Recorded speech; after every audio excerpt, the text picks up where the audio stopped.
This is Zbigniew Brzezinski. He was National Security Advisor to Jimmy Carter. He is currently a top foreign policy advisor to Barack Obama. He has proven to be an outstanding friend and somebody who I've learned an immense amount from. And in 1979, he supervised a covert American intelligence operation to fund and train the Afghan Mujahideen that would form the base of Al-Qaeda. U.S. National Security Advisor Brzezinski flew to Pakistan to set about rallying resistance. He wanted to arm the Mujahideen without revealing America's role. On the Afghan border near the Khyber Pass, he urged the soldiers of God to redouble their efforts. We know of their deep belief in God, and we are confident that their struggle will succeed. That land over there is yours. You'll go back to it one day because your fight will prevail and you'll have your homes and your mosques back again because your cause is right and God is on your side.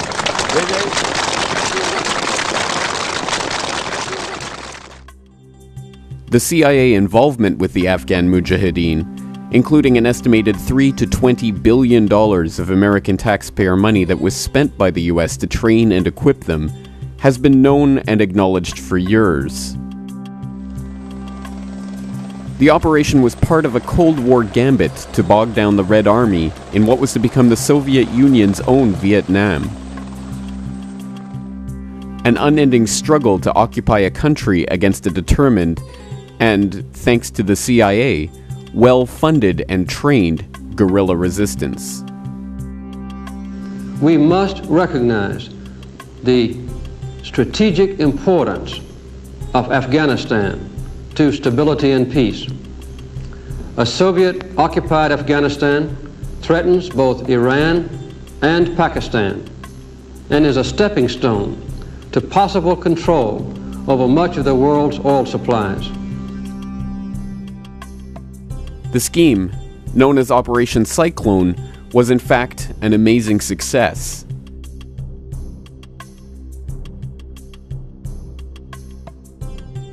The years of guerrilla fighting and thousands of deaths demoralized the Red Army, drained the resources of an already overstrained CCCP, and emboldened citizens in other Soviet satellites to throw off the yoke of communist repression. The Red Army retreated from Afghanistan in 1989, and the Soviet Union fell shortly thereafter. What is hardly ever acknowledged, however, is that the CIA involvement with the Mujahideen did not start after the Soviets entered Afghanistan, but before the invasion took place. This startling admission came directly from Brzezinski himself, who stated in a 1998 interview with a French periodical, "According to the official version of history, CIA aid to the Mujahideen began during 1980, that is to say, after the Soviet Army invaded Afghanistan, 24th of December 1979. But the reality, secretly guarded until now, is completely otherwise. Indeed, it was July 3rd, 1979, that President Carter signed the first directive for secret aid to the opponents of the pro-Soviet regime in Kabul. And that very day, I wrote a note to the president in which I explained to him that in my opinion this aid was going to induce a Soviet military intervention." This is an important point. What it means is that the CIA did not merely take a pre-existing movement of freedom fighters and aid them in their fight against the Soviets. What it means is that Western intelligence actively recruited Islamist extremists for the express purpose of provocateuring the Soviets into invading. By Brzezinski's own admission, if these Mujahideen had not been fostered by the CIA, the Soviets may never have invaded Afghanistan in the first place. In a very real sense, then, Brzezinski and the US government fostered an extremist element of militant Islamists and helped form them into an effective fighting force.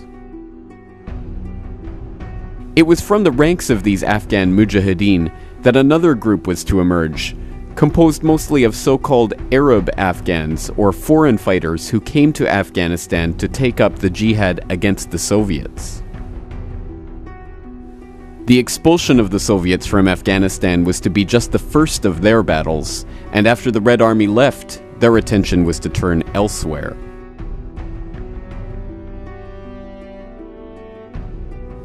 Of course, the geopolitics of the era required that the US not be directly implicated in funding and trading the Mujahideen.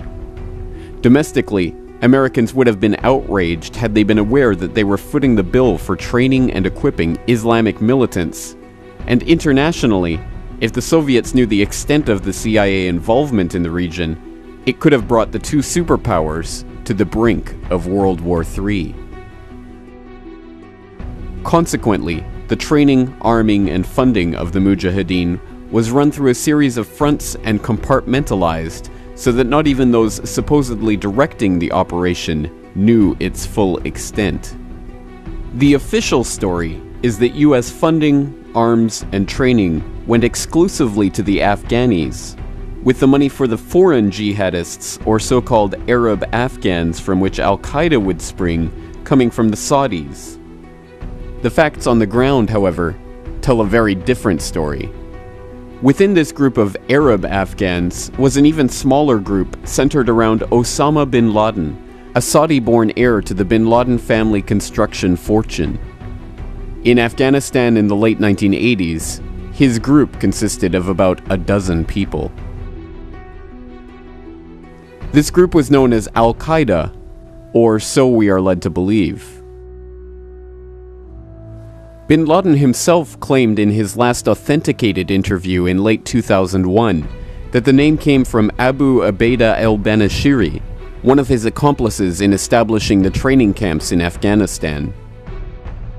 Strange then that 4 years later, after the 7/7 bombings in London in 2005, Robin Cook, the former leader of the House of Parliament in the UK, would write an article for the London Guardian in which he claimed Al-Qaeda, in English the base, literally referred to the database of Mujahideen who were being handled by the CIA in Afghanistan.